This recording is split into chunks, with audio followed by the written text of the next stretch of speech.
சூர்யா சீக்கிரமாக ஹரிதாவை வீட்டை விட்டு வெளியே துரத்தணும். அது மட்டும் இல்லாமல் ரஞ்சித் செஞ்ச கொலைக்கு தக்க ஆதாரத்தோட ரஞ்சித்துக்கும் சேர்த்து தண்டனை வாங்கி கொடுக்கணும். இதெல்லாம் நம்ம சூர்யா ரஞ்சித்தை வச்சே நம்ம ஹரிதாவோட ஆட்டம், ஹரிதா கூட சேர்ந்துக்கிட்டு நம்ம சுந்தரவல்லி போடுற பிளான், இது எல்லாத்துக்குமே நம்ம சீக்கிரமாக முடிவு கட்ட போகிறாரு. சூர்யா பொறுமையாக இருக்கிறதுக்கு ஒரே காரணம் தன்னுடைய அப்பாவுக்காக மட்டும்தான். அப்பா சுரேகாவோட கல்யாணத்தை நல்லபடியாக முடிச்சு கொடுன்னு சொன்னதுனால பொறுமையாக இருந்துகிட்ருக்காரு. அடுத்து சூர்யா என்ன பண்ண போகிறாரு, இந்த ஹரிதா இந்த ரஞ்சித்தோட ஃபேமிலி இவங்கெல்லாம் வீட்டை விட்டு எப்படி துரத்த போகிறாரு அப்படிங்கிறத பார்க்கலாம்.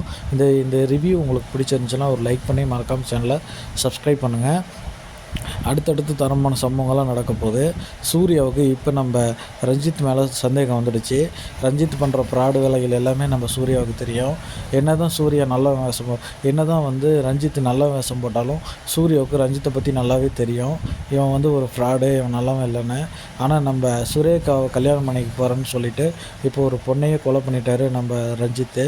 கொலை பண்ணது மட்டும் இல்லாமல் அதுக்குண்டான எவிடன்ஸ் எல்லாம் மறைச்சிக்கிட்டு இருக்காரு.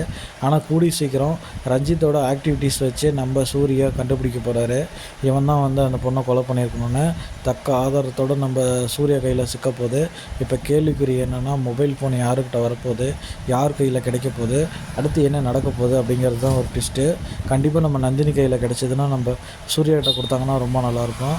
நந்தினி இன்னும் தன்னை சுற்றி என்ன நடக்குது, தன்னை ஒருத்தவங்களை அவமானப்படுத்துகிறாங்களே அப்படின்னு இருக்காமல் கொஞ்சமாவது நம்ம சூர்யாவுக்கு சப்போர்ட்டாக இருந்தால் ரொம்ப நல்லாயிருக்கும்.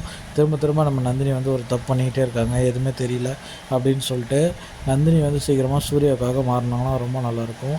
இப்போ நம்ம அடுத்ததாக நம்ம ரஞ்சித்து சூர்யா கிட்ட மாட்டக்கூடாதுன்னு ஏதாவது ஒரு பிளான் போட்டு ஏதாவது ஒரு கிறுக்குத்தனமான ஒரு வேலைகளை செய்ய போகிறாரு.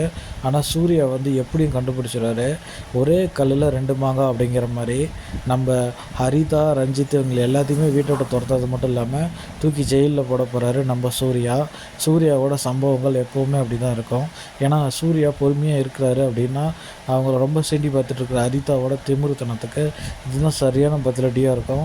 இனிமேல் எப்போவுமே நீ வீட்டுக்குள்ளே வரக்கூடாது அப்படிங்கிற மாதிரி நம்ம சூர்யா ஒரு சம்பவத்தை பண்ணிவிட போகிறாரு. இது எதிர்பார்க்காத ஒரு சம்பவமாக தான் இருக்க போகுது.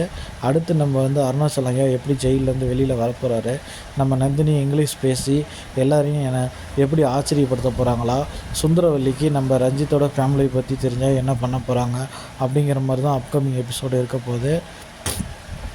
இதுக்கிடையில் நம்ம சூர்யா நம்ம நந்தினிக்கு இடையில் ரொமான்ஸு லவ் எல்லாமே இருக்க போது. சீக்கிரமாக ஒரு இன்ட்ரெஸ்டிங்கான ஸ்டோரி கொண்டுட்டு போனாங்கன்னா இன்னும் கொஞ்சம் நல்லாயிருக்கும். அடுத்த எபிசோடு இன்னும் கொஞ்சம் செம ட்விஸ்ட்டாகவும் த்ரில்லிங்காகவும் இருக்க போது. சூர்யா கொஞ்சம் கொஞ்சமாக நம்ம ரஞ்சித் தான் கொலை பண்ணோம் அப்படிங்கிறத கண்டுபிடிக்க போகிறாரு. செம்ம இன்ட்ரெஸ்டிங்காகவும் போக போகுது. இந்த வீடியோ உங்களுக்கு பிடிச்சிருந்துச்சின்னா ஒரு லைக் பண்ணி மறக்காமல் சேனலை சப்ஸ்கிரைப் பண்ணிடுங்க.